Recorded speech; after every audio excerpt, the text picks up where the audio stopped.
Hey, what up guys? In this video we're going to go over some of my favorite drone settings, both the color and the gimbal settings. Back here we have my Phantom 4 Pro in the background because it's kind of noisy, and we got the remote here that are going to be showing you all of the settings that I do in camera. So let's go ahead and take a look. So my initial settings right out of the box that I change is I come over here to this 3 dots options menu, and then I click on the gimbal settings right there. I keep the gimbal mode in follow, then I come into my advanced settings. And these settings are going to control how fast your gimbal is panning and tilting, and these are going to help you get more smooth, more cinematic shots. So the settings I change is the gimbal tilt speed. I change to 9. I believe starting out it's at 100 or somewhere a lot higher. When it's at 100, your movements are going to be really fast and not very smooth looking. And if you have it too low to 0, then it's going to be too slow to make fast enough movements. So now the second setting is the gimbal tilt limit. I keep that checked on. That just means if you have it checked off, it's going to limit your ability to tilt higher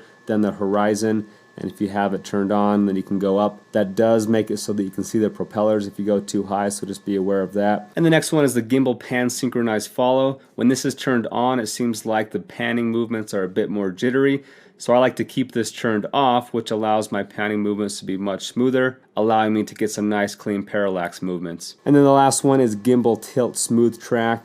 If I have that too high, then again it doesn't allow me to pan fast enough, and if I have it too low, then it's looking a lot more jittery, a lot faster movements, and it's not going to look as cinematic. So the goal with getting these gimbal settings fine-tuned like this is so that all of your movements are super fluid and you're not getting any of those jittery movements that we see in a lot of drone videos. So that's the first thing I would do if you buy a drone, is come in here and dial in these gimbal settings to a place where you like them. Those are the settings I like that allows me to get smooth, buttery movements. Even with these settings, the pan joystick is still super sensitive, so I have to barely touch that thing to get it to move left and right. So when I'm doing a parallax and I'm moving the drone right and I'm tilting left, I'm barely touching that joystick to the left, and if I touch it too much, you'll start to see it jump and jitter and turn way too fast. So you just got to practice and get used to the speed of these joysticks, but that's where I found that my settings look the best in getting those cinematic shots. As far as camera settings go,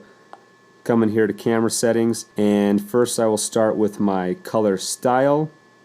Now I've tried out a few different ones, and out of standard, landscape, and soft, I didn't really like any of them, and so I built my own custom one, and I turned my sharpness down one, kept my contrast at 0, and then put my saturation up one. So pretty similar to what I do inside my Canon cameras. I think DJI drone footage comes out too sharp, and that's why I turned that sharpness down one. I found that if I turn it down more than 1, 2, or 3, then it starts to look too soft, so that's the sweet spot that I found. The contrast, you guys know I like contrasty footage, so I'm okay leaving it where it's at, and I also like saturated footage, and so I've turned that up just 1 notch as well. I personally feel, especially with Canon and in this case DJI, they do a good job of in-camera colors, and so I trust their colors over Premiere Pro artificially adding the colors in post. So that's my custom color style. Coming back to the color tab, you have a few different options here. This is kind of like the color profile. What I shoot with is called none, which to me gives it a very natural look straight at a camera. True color is pretty similar. It seems to be a little bit less contrasty and a little bit less saturated. Cine D-Log is going to give you more of a flat picture profile. So if you're more into color grading and want to give it a very specific stylized look, CineStyle might be better for you. And then D-Log is its log setting that's super flat, and I personally wouldn't recommend shooting in D-Log. I think that with these teeny sensors and these super compressed video files, if you try and shoot in log, it's too hard to bring back colors and bring back contrast and certain things without the footage falling apart. So that's personally why I don't love shooting log with cheap cameras like this. If you don't plan on saturating a lot in post, then it might work out for you. There's certain people that like using D-Log. So there you have it. I have that set to none.